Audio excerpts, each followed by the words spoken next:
Here, the Sheehan STEM research team looked into the SSC design requirements we were given.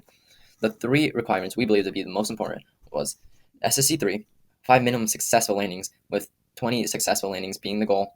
SSC 4, the landing system and the sensor suite combined need to be lower than 3 pounds, along with it needs to be able to support a 20-pound rotorcraft with a 1.5 factor of safety. And SSC 7, systems must operate completely autonomously.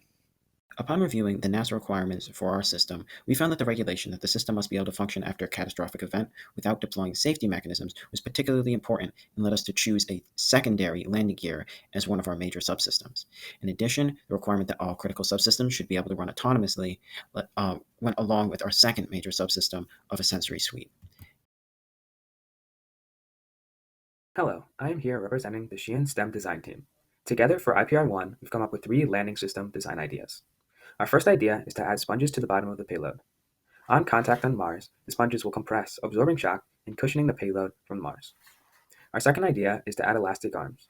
These C-like structures on the bottom of the payload will compress, absorbing shock, and then expand back out.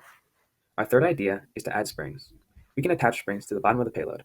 They'll compress on impact and then expand back out, absorbing shock and minimizing damage. Our design team had a few extra ideas on how to absorb the impact on our landing system. Our next idea was having an inflatable cushion that would expand and distribute the impact on a much larger surface area. We also thought of having silicone feet that would absorb the impact on the surfaces that would be coming in contact with the Martian surface. We also thought of using struts or a more rigid form to support other parts of the system. We thought of hydraulics and pneumatics so that we could absorb some of the impact when we're coming in contact with the ground through the feet. We tried to visualize this through a visualization where we used springs, silicone caps, and struts to support a. Moving on from our landing gear, our designs have certain risks such as durability, sensor reliability, safety, and predictability of our fall. There are 2 risks regarding the durability of our mechanism: the integrity of our external features such as springs and elastic arms, and the retraction of certain mechanisms. Springs can be very weak at times, and over time the wear and tear can lead to severe damage and possible loss of springs. It is highly likely that the certain springs can't resist the pressure and snap as a result. Elastic arms can also snap from too much force and as a result can render our mechanisms useless for future landings.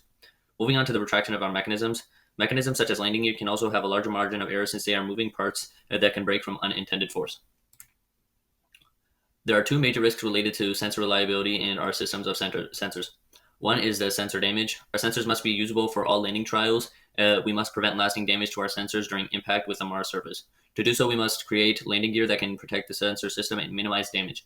The main objective is durability over time, and the main risk is lasting damage from accidental, forceful impact with the ground. Along with this, sensor impact is very important. In order to continue running multiple tests, we must minimize impact of sensors and the ground. This is because our current landing gear design is meant to be flexible yet equally rigid. If our landing gear is too flexible, the sensors could touch the ground, and if our landing gear is too rigid, it can also create too much unintended force and break our sensors. This is why it is essential to find a balance of rigidness and flexibility in our landing gear. Hi, so today I'll be talking about the different safety risks that can occur in our mechanism. So one is the protection of people. We want to make sure that people are protected in case of any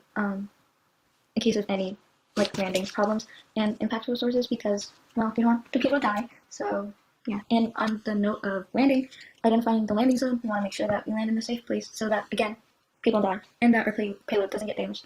System failure leading to damage, we want to make sure that our system is reliable so that, again, our payload doesn't get damaged. And extreme weather conditions, we want to make sure that our mechanism can deal with the extreme weather conditions that happen in Mars. The STEM team put together a project schedule in order to keep on track with all of the objectives provided by the customer by creating smaller tasks that we're going to complete for each of the in-process reviews. For the first in-process review, we hope to review the objectives provided by the customer and the regulations provided by both Sikorsky and NASA. We also started to consider the first major subsystem, a landing gear for a helicopter, and potential designs. For the next in-process review, we're going to finalize the design for that landing gear, and we're going to build a physical prototype. We're also going to start planning a second major subsystem, which is a sensory suite for picking a location for the helicopter to land. For each of the in-process reviews, we detailed all of the tasks that we're going to need to complete, along with a general timeline for those. So far, we've been able to stick to our timelines and get a lot accomplished. A full explanation of our schedules is going to be attached separately. Our team is organized under 3 major subteams: research and integration, programming and electrical, and design. These 3 subteams are going to specialize in specific areas of the project based on the interest of the students that are members of them. Thank you very much for your time. We look forward to continuing development with you.